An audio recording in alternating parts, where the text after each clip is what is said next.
கர்த்தருக்கு ஸ்தோத்திரம், தேவனுக்கு மகிமை உண்டாவதாக. ஆண்டவரும் இரட்சகருமான இயேசு கிறிஸ்துவின் நாமத்தில் உங்கள் யாவருக்கும் என் அன்பின் வாழ்த்துக்களை தெரிவித்துக் கொள்கிறேன். தேவனின் வார்த்தை வெளிப்படும் நேரம். தேவ செய்தியின் தலைப்பு, யாருக்கு அதிகமாய் செய்வார். என் அன்பு சகோதரனே சகோதரியே, இந்த நாளில் கூட பாருங்க, நம்முடைய வாழ்க்கையில அநேக நேரங்களில் நிறைய நன்மைகளை பெற்றுக்கொள்ளணும், நிறைய ஆசீர்வாதங்களை பெற்றுக்கொள்ளணும், ஏசப்பா இதை நல்லா ஆசீர்வதிக்கணும்னு சொல்லிட்டு எல்லாருக்குமே ஆசைதான். ஆனால் யாரை கர்த்தர் அதிகமாய் ஆசீர்வதிப்பார்? ஆகவே வேதாகமத்திலிருந்து ஒரு வசனத்தை நாம் எடுத்து வாசிக்கலாம். எபேசியரின் புஸ்தகம் 3ஆம் அதிகாரம் 20ஆம் வசனத்தை நாம் வாசிக்கும் பொழுது, நாம் வேண்டிக் கொள்வதற்கும் நினைக்கிறதற்கும் மிகவும் அதிகமாய் நமக்குள்ளே கிரியை செய்கிற வல்லமையின்படியே நமக்கு செய்ய வல்லவராகிய அவருக்கு. ஹல்லேலூயா. இப்போ பாருங்க, ரொம்ப அழகா சொல்றாரு அப்போஸ்தலனாகிய பவுல் எபேசு பட்டணத்துக்கு எழுதும் பொழுது சொல்றாரு, நம் வேண்டிக் கொள்வதற்கும் நினைக்கிறதற்கும் மிகவும் அதிகமாய் செய்யக்கூடியவராம். ஹல்லேலூயா. தேவ பிள்ளைகளே, இன்றைக்கு கூட பாருங்க, உங்களுடைய வாழ்க்கையில தேவன் உங்களை அதிகமாய் ஆசீர்வதிக்க வேண்டும். தேவன் உங்கள் வாழ்க்கையில உங்கள் ஏழ்மை நிலைமைகளை மாற்ற வேண்டும், உங்கள் கடன்களை மாற்ற வேண்டும், உங்கள் வாழ்க்கையில காணப்படுற பிரச்சனைகள் இருந்து கர்த்தர் உங்களுக்கு ஒரு விடுதலை கொடுக்க வேண்டும், உங்கள் வியாதியிலிருந்து கர்த்தர் உங்களுக்கு விடுதலை கொடுக்க வேண்டும் என்று சொல்லி அநேக நேரங்களில் நமக்கு நிறைய பேருக்கு அந்த விருப்பம் எல்லாம் உண்டு. அப்போ அந்த விருப்பத்தை தேவன் நிறைவேற்ற வேண்டுமானால் முதலாவதாக நாம் ஒரு காரியத்தை செய்ய வேண்டும். ஆகவே ரொம்ப அழகா சொல்றாரு, வேண்டிக் கொள்ள வேண்டும். ஹல்லேலூயா. வேண்டுதல் என்பது என்ன? தேவ சமூகத்துல ஜெபிப்பதுதான் வேண்டுதல். ஹல்லேலூயா. உங்கள் தேவைகளை, உங்களுடைய பிரச்சனைகளை, உங்களுடைய போராட்டங்களை நீங்கள் என்ன பண்ணுமா, தேவ சமூகத்துல சொல்ல வேண்டும். தேவ பிள்ளைகளே, இன்றைக்கு அந்த ஜெபம் நம்முடைய வாழ்க்கையில இல்லாதனால்தான் நாம நினைக்கிறது எதுவுமே என்ன பண்ண மாட்டேங்குது, நடக்க மாட்டேங்குது.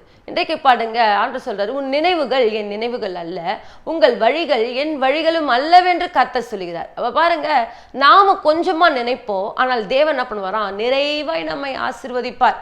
நாம கொஞ்சோண்ட இந்த பிரியாணி சாப்பிட்டா நல்லா இருக்குமே அப்படின்னு நீங்க யோசிப்பீங்க. அதை காட்டிலும் டபுள் மடங்கு ஒரு ஆசீர்வாதத்தை நல்ல சிக்கன் பீஸோட, நல்ல 65ஓட கூட எனக்கு கர்த்தர் நிறைவாய் கொடுத்தாருங்க. அப்ப பாருங்க, நாம நினைக்கிறது கொஞ்சம், ஆனால் கர்த்தர் நமக்கு என்ன பண்ணுவாராம், நிறைவாய் நம்மை ஆசீர்வதிப்பார். நான் சும்மா ஜஸ்ட் சொன்னேங்க. ஆனால் இதை காட்டிலும், நீங்கள் விரும்புகிறதை காட்டிலும் தேவன் பல மடங்கு நம்ம என்ன பண்ணுவாராம், ஆசீர்வதிக்க அவர் வல்லவரா இருக்கிறார். நம்முடைய திட்டங்கள், தீர்மானங்கள் கொஞ்சமா தான் இருக்குங்க, ஆனால் தேவன் பாருங்க, நம்மை வைத்து செய்ய வேண்டிய காரியங்கள் அதிகமா இருக்கும். தேவ பிள்ளைகளே, நீங்கள் வேண்டிக் கொள்வதற்கும் நீங்கள் நினைக்கிறதற்கும் மிகவும் அதிகமாய் செய்யக்கூடிய ஒரு தேவன் இருக்கிறார். ஹல்லேலூயா. அவர் ரொம்ப அழகா சொல்றாரு, நமக்குள்ளே கிரியை செய்கிற வல்லமையின்படியே நமக்கு செய்ய வல்லவராகிய அவருக்கு. ஹல்லேலூயா. அவ பாருங்க, தமக்குள்ளாக ஒரு வல்லமையை கர்த்தர் வைத்திருக்கிறார். அவரால் கூடாத காரியம் ஒன்றுமே இல்லை. ஆகவேதான் ஆண்டவர் சொல்றாரு, இதோ நான் மாம்சமான யாவருக்கும் தேவனாகிய கர்த்தர், என்னாலே செய்யக்கூடாத அதிசயமான காரியம் ஒன்று உண்டோ? ஹல்லேலூயா. அவர் சொல்ல ஆகுமா? அவர் கட்டளையிட்டால் நிற்குமா? ஆகவே பாருங்க தேவ பிள்ளைகளே, இன்றைக்கு கூட நம்முடைய வாழ்க்கையில தேவனாலே கூடாத காரியம் ஒன்றுமே இல்லை. ஆனால் நம்மால நிறைய காரியங்கள் செய்யவே முடியாது. ஆனால் நீங்கள் தேவ சமூகத்துல வேண்டுதல் செய்வீர்கள் என்று சொன்னால் உங்களுடைய வாழ்க்கையில நிறைவான ஒரு ஆசீர்வாதத்தை தேவன் கொடுக்க வல்லவரா இருக்கிறார். ஹல்லேலூயா. வேதாகமத்துல பாருங்க, 1 சாமுவேலின் புஸ்தகம் 1ஆம் அதிகாரம் நீங்கள் 10ஆம் வசனத்தை நீங்கள் வாசிக்கும் பொழுது அங்க சொல்வாரு, அங்க அன்னாள் என்ற ஒரு சகோதரியை நாம் பார்க்கலாம். அந்த மகள் பாருங்க, தேவாலயத்துக்கு போவாங்க. அவங்க கணவருக்கு 2 மனைவிகள். மூத்தவள் பேர் அன்னாள், இளையவள் பேர் என்னது, பெனினாள். பெனினாளுக்கும் 10 பிள்ளைகள் இருக்கு. ஆனால் அன்னாளுக்கு என்ன இல்லை, பிள்ளை இல்லை. அவங்க போய் தேவ சமூகத்துல போயிட்டு, அதிலே 1 சாமுவேல் 1:11 நீங்க வாசிப்பீங்கன்னு சொன்னா, தேவரே எனக்கு ஒரு ஆண் பிள்ளையை கொடுத்தீங்கன்னு சொன்னா அந்த பிள்ளை என்ன பண்ணுவேன், உமக்கே நான் என்ன பண்ணுவேன், கொடுப்பேன் என்று சொல்லி தேவ சமூகத்துல ஒரு பொருத்தனை செய்து கொள்றாங்க. இப்போ பாருங்க, பொருத்தனை செய்து கொண்டு தேவ சமூகத்துல ஆண்டவர் நோக்கி விண்ணப்பம் பண்றாங்க. அந்த மகள் கேட்டாங்க, ஆண்டவரே நீங்க என்ன பண்ணுங்க, எனக்கு ஒரு ஆண் பிள்ளையை கொடுத்தீங்கன்னா, ஹல்லேலூயா, தேவ பிள்ளைகளே, எனக்கு ஒரு ஆண் பிள்ளை கொடுத்தீங்கன்னா போதும்னு சொல்லிட்டு அவங்க என்ன நினைச்சாங்க, ஒரே ஒரு ஆண் பிள்ளை கிடைச்சா போதுங்க, என் மலடி என்ற ஒரு வாழ்க்கைக்கு கர்த்தர் என்ன பண்ண போறாரு, அந்த நிந்தனைக்கு எனக்கு ஒரு முற்றுப்புள்ளியை வைப்பாரு. இன்றைக்கு ஒரு பிள்ளை கூட இல்லாம நான் கஷ்டப்பட்டு கொண்டிருக்கிறேன். என்னுடைய இளைய அந்த மகளுக்கும் என்னது, அந்த பெனினாளுக்கும் என்னது, 10 பிள்ளைகள் இருக்கிறாங்க, எனக்கு ஒரு பிள்ளை கூட இல்லையே. ஆண்டவர் எனக்கு ஒரே ஒரு ஆண் பிள்ளையை கொடுத்தாருன்னு சொன்னா அந்த பிள்ளையை தேவ சமூகத்துல நான் விடுவேனேன்னு சொல்லிட்டு ஆண்டவர் நோக்கி ஒரு விண்ணப்பம் பண்றாங்க. இப்ப பாருங்க, இந்த மகள் கேட்டதோ ஒரே ஒரு ஆண் பிள்ளை. ஆனால் தேவன் என்ன செய்யறாருன்னு பாருங்க. அதிலேயே 1 சாமுவேல் புஸ்தகம் 2ஆம் அதிகாரம் 21ஆம் வசனத்தை நாம் வாசிக்கும் பொழுது, அப்படியே கர்த்தர் அன்னாளை கடாட்சித்தார். அவள் கர்ப்பம் தரித்து 3 குமாரரையும் 2 குமார்த்திகளையும் பெற்றாள். ஹல்லேலூயா. அவ பாருங்க, ஆண்டவர்கிட்ட அன்னாள் போயிட்டு கேட்டது கொஞ்சம் தாங்க, ஒரு ஆண் பிள்ளையை கொடுத்தா போதும்னு சொல்லிட்டு அந்த ஆண் பிள்ளையை என்ன பண்ணாங்க, பெற்றெடுத்து அதை கொண்டு போய் என்ன பண்ணாங்க, தேவாலயத்துல விட்டுறாங்க. அப்ப எவ்வளவு வேதனையோடு கூட இருப்பாங்க. எத்தனையோ வருஷங்களா கழிச்சு என்ன பண்ணிருக்க, அந்த பிள்ளை பெற்றெடுத்திருக்காங்க. அந்த பிள்ளை விடும்போது வேதனையோடு கூட இருப்பாங்க. ஆனால் தேவ சமூகத்துல வேண்டிக்கொள்வதற்கும் நினைக்கிறதற்கும் மிகவும் அதிகமாய் செய்கிற ஒரு தேவன் இருக்கிறார் என்பதை அந்த மகள் உணர்ந்து கொண்டாங்க. ஹல்லேலூயா. அப்பதான் பாருங்க, ஆண்டவர் பாருங்க, அன்னாளை கடாட்சித்தால் அவள் கர்ப்பம் தரித்து 3 குமாரையும் 2 குமார்த்திகளை என்ன பண்ணாங்களாம், பெற்றெடுத்தார்கள். ஹல்லேலூயா. அன்பு தேவ பிள்ளைகளே, இன்றைக்கு அந்த மகளுக்கு 6 பிள்ளைகளை பெற்றெடுக்கும்படிக்கு தேவன் கிருபை செய்தார். தேவ பிள்ளைகளை, நம்முடைய வாழ்க்கையில கூட நீங்கள் தேவ சமூகத்தில் எந்த காரியங்களை கேட்கிறீங்களோ, நீங்க வேணா கொஞ்சமா கேட்டிருக்கலாம், ஆனால் தேவன் பாருங்க உங்களுக்கு நிறைவாய் செய்யக்கூடிய தேவன். எப்பொழுது தெரியுமா தேவன் நிறைவாய் செய்வாரு? நீங்கள் தேவ சமூகத்துல முதலாவதாக உங்கள் வேண்டுதல்களை, உங்களுடைய விண்ணப்பங்களை தேவனுக்கு செலுத்த வேண்டும். தேவ சமூகத்துல போயிட்டு முழங்கால் படியிடுங்க. ஏசப்பா, நான் அந்த பிரச்சனையோடு கூட காணப்படுறேன். ஏசப்பா, அந்த தேவையோடு கூட காணப்படுறேன். ஏசப்பா, அந்த நெருக்கத்தோடு கூட காணப்படுறேன். என் வாழ்க்கையில அற்புதத்தை செய்வீங்களான்னு சொல்லிட்டு தேவ சமூகத்துல போய் கேட்டு பாருங்களேன். கண்டிப்பா கர்த்தர் உங்களுக்கு அற்புதத்தை செய்ய வல்லவராய் இருக்கிறார். கேளுங்கள், அப்பொழுது உங்களுக்கு கொடுக்கப்படும். கவனிச்சிங்களா? தேடுங்கள், அப்பொழுது நீங்கள் கண்டடைவீர்கள். தட்டுங்கள், அப்பொழுது உங்களுக்கு திறக்கப்படும். பாருங்க, கேட்டா கண்டிப்பா கர்த்தர் நமக்கு கொடுப்பார். தேடினா கண்டிப்பா கண்டடைவோம். தட்டுனா கண்டிப்பா திறக்கப்படும். தேவ பிள்ளைகளே, நீங்க வேணா தேவ சமூகத்துல கொஞ்சமான காரியங்களை கேட்டிருக்கலாம், ஆனால் தேவன் உங்களுக்கு நிறைவாய் கொடுக்க வல்லவராய் இருக்கிறார். அன்றைக்கு அன்னாள் தேவ சமூகத்துல போயிட்டு ஒரே ஒரு ஆண் பிள்ளையை கொடுத்தீங்கன்னா, அந்த பிள்ளையை நான் என்ன பண்ணுவேன், உங்க சமூகத்திலே விடுவேன் என்று சொல்லி ஒரு பிள்ளைக்காக ஏங்குனாங்க.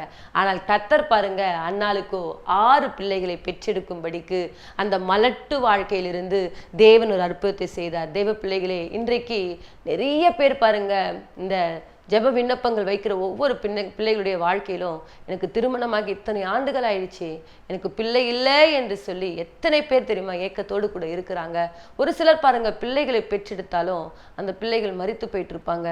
ஒரு சிலருக்கு பிள்ளைகள் தாங்கக்கூடிய அந்த கர்ப்பம் தங்கக்கூடிய எந்த வழி வாசல்களும் இல்லாமல் இருக்கு. ஆகவே தேவ பிள்ளைகளே, இன்றைக்கு கூட நீங்க தேவ சமூகத்துல போயிட்டு வேண்டுதல் செய்வீர்கள் என்று சொன்னால், உங்கள் மலட்டு வாழ்க்கையை கர்த்தர் கட்டாயம் மாற்ற வல்லவராய் இருக்கிறார். உங்கள் வாழ்க்கையில கர்த்தர் அற்புதங்களை செய்ய வல்லவராய் இருக்கிறார்.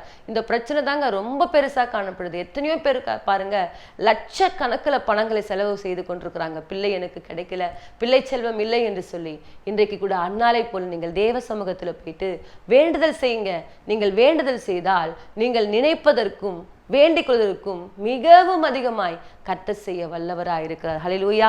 அது மாத்திரமல்ல, 1 ராஜாக்களின் புஸ்தகம் 3ஆம் அதிகாரம் 5ஆம் வசனத்தை நாம் வாசிக்கும் பொழுது, கிபியோனிலே கர்த்தர் சாலமோனுக்கு ராத்திரியிலே சொப்பனத்திலே தரிசனமாகி, நீ விரும்புகிறது என்னிடத்தில் கேள் என்று தேவன் சொன்னார். ஹல்லேலூயா.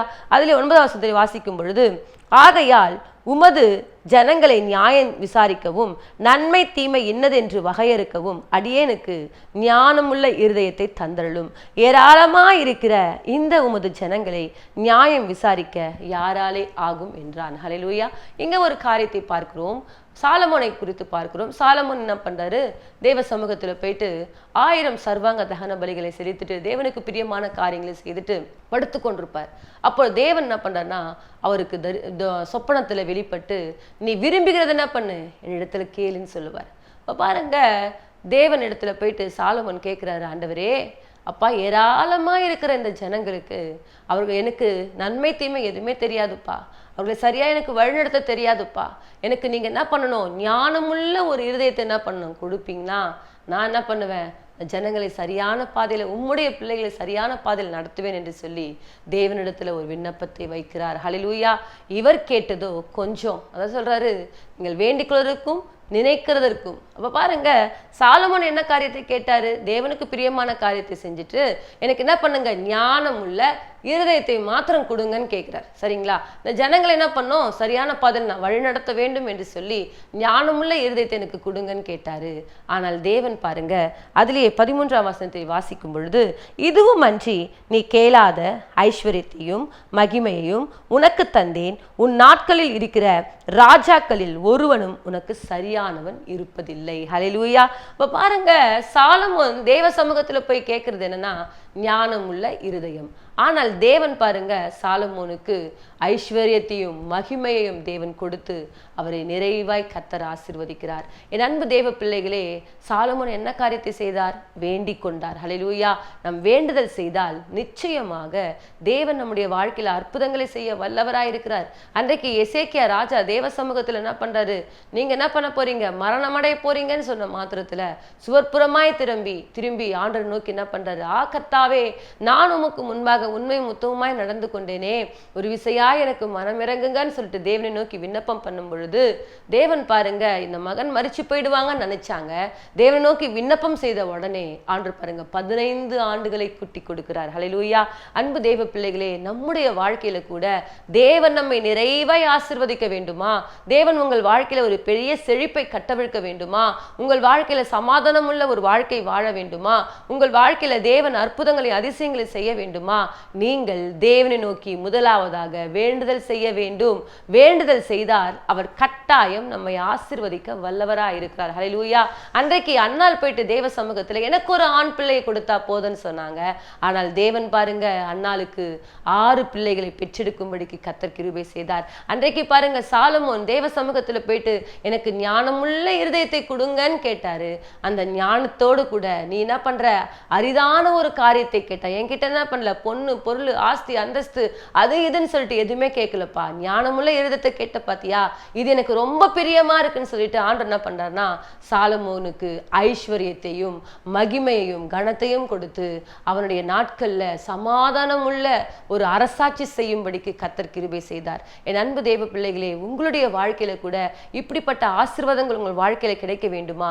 நீங்கள் முதலாவதாக தேவ சமூகத்தில் வேண்டுதல் செய்ய வேண்டும். நீங்கள் வேண்டுதல் செய்தால் நீங்கள் நினைக்கிறதற்கும் நீங்கள் வேண்டிக் கொள்வதற்கும் மிகவும் அதிகமாய் செய்வார். ஹல்லேலூயா. அன்றைக்கு பாருங்க, யோசேப்பு சிறைச்சாலையில இருக்கிறார். சிறைச்சாலையில இருக்கும் பொழுது 2 பேர் என்ன பண்றாரு? அவரோட கூட இருக்கிறாங்க. அவங்க 2 பேர் என்ன பண்றாங்க? ஒரு சொப்பனத்தை காண்கிறாங்க. இப்ப காணும் பொழுது இப்போ யோசேப்பு கிட்ட கேட்கும் பொழுது யோசேப்பு என்ன பண்ற? 2 பேருக்கும் அந்த சொப்பனத்துக்குரிய அந்த விளக்கத்தை சொல்றார். அப்போ ஒருத்தன் கிட்ட சொல்றாரு, 3 நாளைக்கு பிறகு நீங்க என்ன பண்ணுங்க? விடுதலையாக்கப்படுவீங்க. ராஜாவுக்கு என்ன பண்ணுவீங்க? பானபாத்திரக்காரனா இருப்பீங்கன்னு சொல்லிட்டு உங்க தலையை அவர் உயர்த்துவார் என்று சொல்லி. இப்ப பாருங்க, அந்த வார்த்தைகள் கிடைத்த உடனே அவர் சொல்றாரு, நீங்க ராஜா கிட்ட போயிட்டு இருக்கும் பொழுது என்ன என்ன பண்ணுங்க? நினைச்சுக்கோங்கன்னு சொல்லிட்டு என்ன பண்றாரு? யோசேப்பு அவர்கிட்ட ஒரு விண்ணப்பத்தை வைக்கிறாங்க. ஆனால் இந்த மனுஷன் என்ன பண்றாரு? யோசேப்பை மறந்து போயிடுறாரு.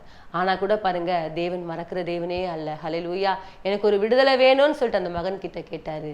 ஆனால் தேவன் பாருங்க, அந்த யோசேப்பை ராஜாங்கத்துக்கே அதிபதியாய் தேவன் மாற்றினார். ஹல்லேலூயா.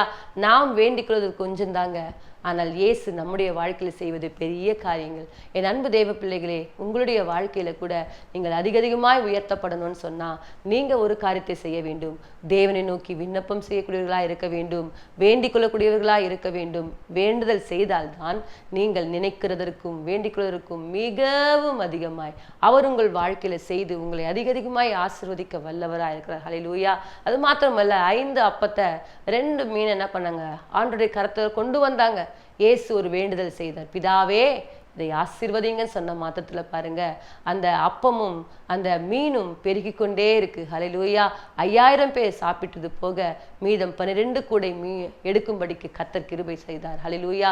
என் அன்பு தேவ பிள்ளைகளே, நாம் வேண்டுதல் செய்தால் பல மடங்கு நிறைவை கொடுக்கிற ஒரு தேவன் இருக்கிறார். ஆகவே தேவ சமூகத்தில் வேண்டுதல் செய்யுங்கள். நிச்சயமாக கர்த்தர் உங்களை ஆசீர்வதிப்பார். நம் யாவரும் ஒரு சிறிய ஜெபத்தை ஏறெடுப்போம். மகா இரக்கமும் கிருபை நிறைந்த எங்கள் அன்பின் தகப்பனே, இந்த நாளில கூட ஆண்டவர் இந்த வார்த்தைகளை யாரெல்லாம் கேட்டுக்கொண்டிருக்கிறாங்களோ முதலாவதாக வேண்டுதல் செய்வதற்கு கிருபை செய்வீராக தகப்பனே. வேண்டுதல் செய்யும் பொழுது பல மடங்கு ஆசீர்வதிக்கிற ஒரு தேவன், ஆசீர்வதித்து உயர்த்துவீராக. தேவக்காரம் கூட இருக்கட்டும். ஆவியானவரே வழிநடத்தும். இயேசுவின் மூலமாய் ஜெபிக்கிறோம் எங்கள் ஜீவன் நல்ல பிதாவே. ஆமேன். கர்த்தர் தாமே உங்களை ஆசீர்வதிப்பாராக. God bless you.